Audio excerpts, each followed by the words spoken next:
Ambassador Caroline Kennedy and Jack, thank you so much for those overly generous words. And to all of you for that warm welcome.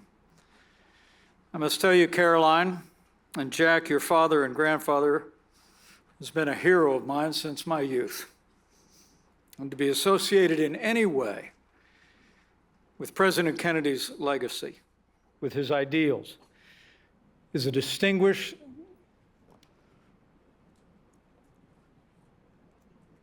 It's a distinction that I will cherish for the rest of my life. And I thank you.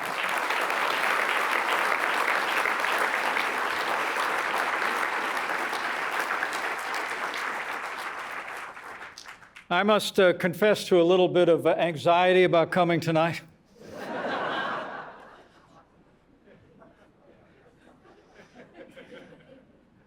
Karen and I thought we might just be a category of two. But then we heard that David Letterman would be here, and so there'd be 3 Hoosiers in the room. And so I want to thank you all for the warm welcome. But honestly, to those gathered here tonight, Governor Healy, the other governors, including my dear friend, Governor Charlie Baker, his wife Lauren, the Taoiseach Varadkar, Senator Markey, Senator Dodd, the congressmen that are present, the members of the Library Foundation, all the distinguished guests tonight. Let me say I am profoundly humbled by this recognition and deeply honored by your presence here tonight. You know, one of the earliest memories I have as a boy in a small town in southern Indiana was sitting on the floor of our living room, on the carpet, watching our black and white television, as the caisson and the clip-clop of the horses sounded, carried the body of our fallen president to Arlington National Cemetery. I remember it to this day. Above that television hung a picture of the Pope and of John F. Kennedy. It was President Kennedy's eloquence and example that first inspired me to believe that public service was a noble calling. So to be here tonight, bearing witness to a journey that President Kennedy helped inspire in my small life is more meaningful than I can possibly express.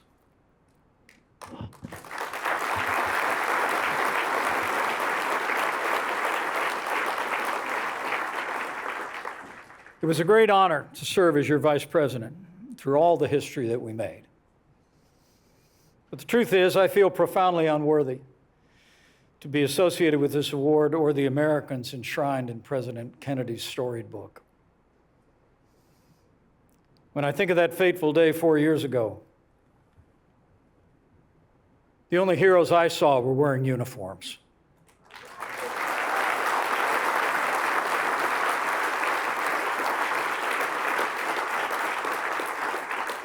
And while I cannot see myself among those noteworthy Americans in the president's book, I will say that the words of John Quincy Adams spoke to my heart.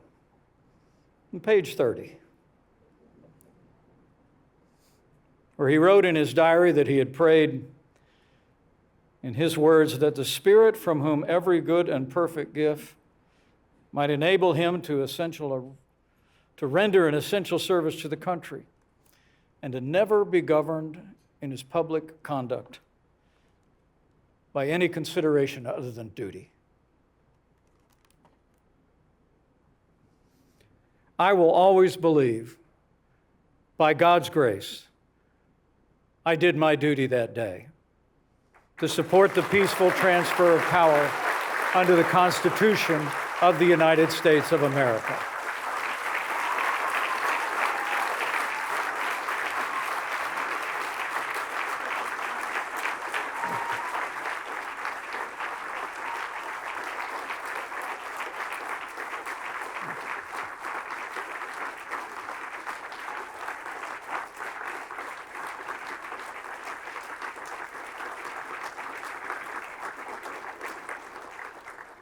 The Bible says he keeps his oath even when it hurts. I know something about that. So in accepting this award, I hope you permit me to give honor and glory to the one who gave me grace and strength to see that day through, my Lord and Savior, Jesus Christ. Secondly, we have a saying back in Indiana. And when you see a box turtle on a fence post, one thing you know for sure.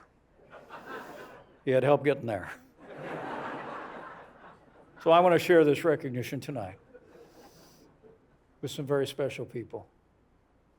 First and foremost, my beloved wife and our former Second Lady, President Pence.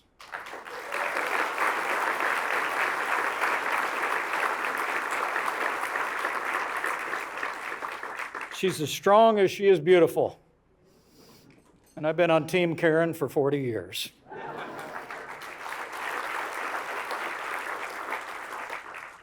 Caroline, I'm grateful that you mentioned that history should record that along with our daughter, Karen refused to leave the Capitol that day as well. Thank you for your service to America every day of our lives together. I love you. And secondly, to our brave daughter, Charlotte, and her husband, Navy Lieutenant Henry Bond, to our Marine Corps son, Major Michael Pence, and his wife, Sarah, to our daughter, Audrey Pence Tominelli, and her husband, Dan. Thank you, guys, for your steadfast love and for being at my side every day that we served, including that day.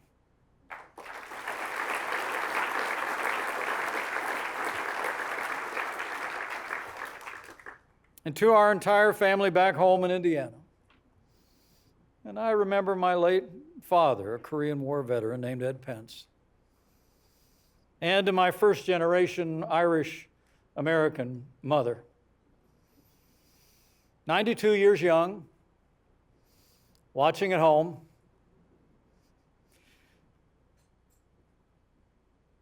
Thanks for teaching me to love this country as much as you do, Mom. I love you.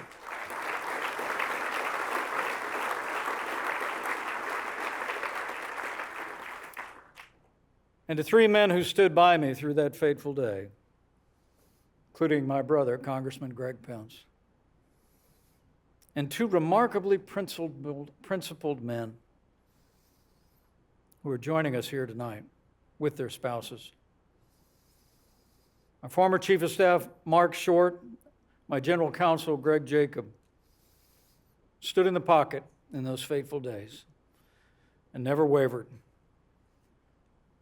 If history remembers any of our service, I pray history will remember your indispensable counsel and courage during those fateful days in the life of our nation.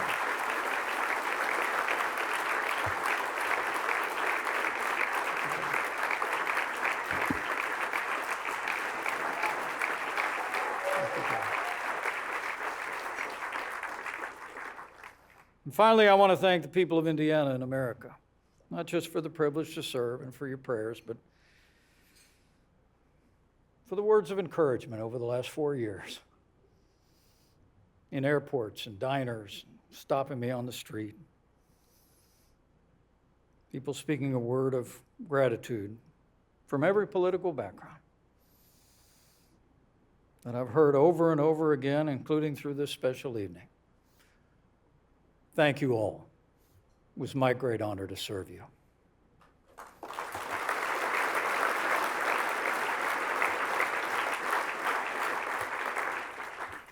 Every public servant in America takes the same oath. Place your hand on a Bible, raise your right hand. And you swear that you'll support and defend the Constitution of the United States against all enemies, foreign and domestic. You'll bear true faith and allegiance to the same. You take the obligation freely without any mental reservation or purpose of evasion. And you pledge to well and faithfully discharge the duties of the office of which you're about to enter. And it ends with a prayer. So help me God. My Marine Corps son once reminded me, "Dad, you took the same oath I took. Nothing else matters." January 6th was a tragic day, but it became a triumph of freedom. And history will record that our institutions held when, after law enforcement secured the Capitol, leaders in both chambers, in both political parties, reconvened the very same day and finished democracy's work under the Constitution.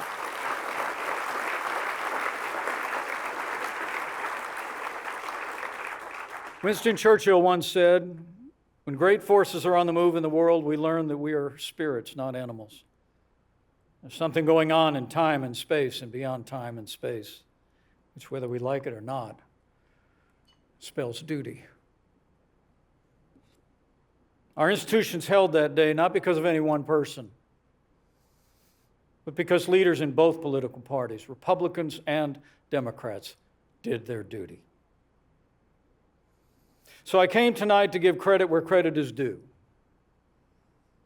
but also to say, in these divided times, in these anxious days, I know in my heart that we will find our way forward as one nation. Now, people who know me know I'm a conservative, but I'm not in a bad mood about it.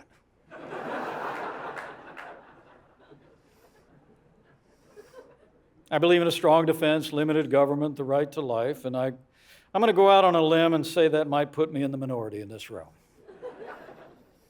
But I also have differences with members of my own party on spending, and tariffs, and my belief that America is the leader of the free world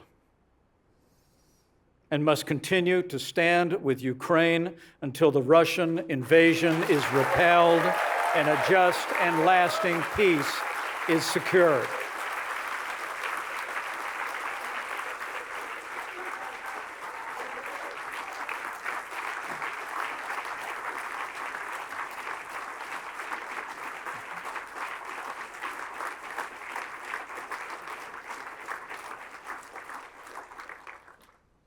So we all have our differences, but I will always believe that there is more that unites us in this country than could ever divide us. Sometimes I tell people, you get 15 miles out of Washington, D.C., the people in this country actually get along pretty well. Because at the end of the day, for most Americans, it's about our families. It's about our kids, about our grandkids. Karen and I just learned this weekend that we're going to have a new grandson come this fall. That makes 5. Americans long just to make an honest living, to live, to work, to worship according to the dictates of their conscience. But to forge a future together, we have to find common ground. And I hope in some small way, my presence here tonight is a reminder that whatever differences we may have as Americans, the Constitution is the common ground on which we stand.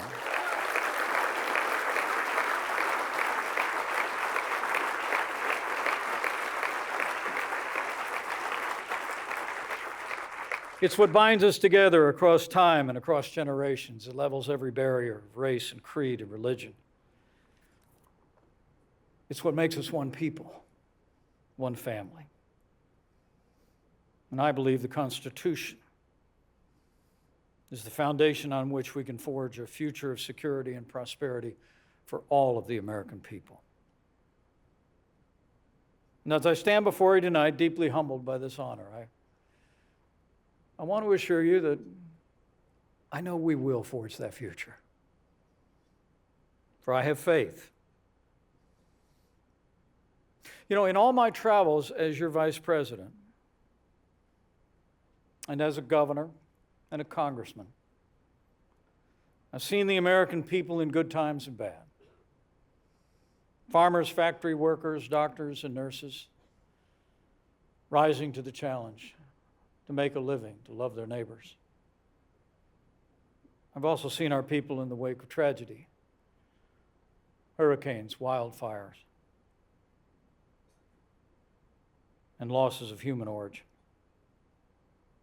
And I am convinced that the American people are the most faithful, resilient, hardworking, generous, and patriotic people the world has ever known.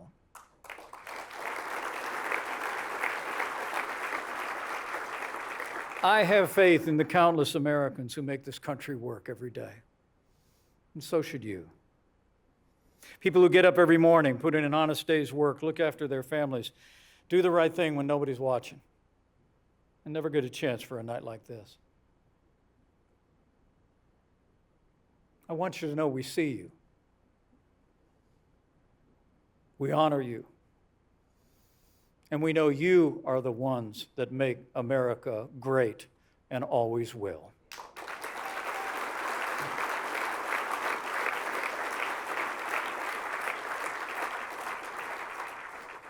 And I have that other kind of faith as well. Above the mantle in our home since before our first successful election 25 years ago is a framed parchment Karen gave me. Bears the words of the prophet Jeremiah and reads, "For I know the plans I have for you, plans to prosper you and not to harm you, plans to give you a hope and a future." God is not done with America yet.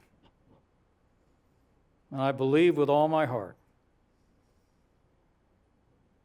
if we'll turn our hearts to Him, as President Kennedy said, ask His blessing and help, make His work on earth our own, America's best days are yet to come. So help us God. Thank you for this honor. May God bless the memory of President John F. Kennedy, and God bless you all.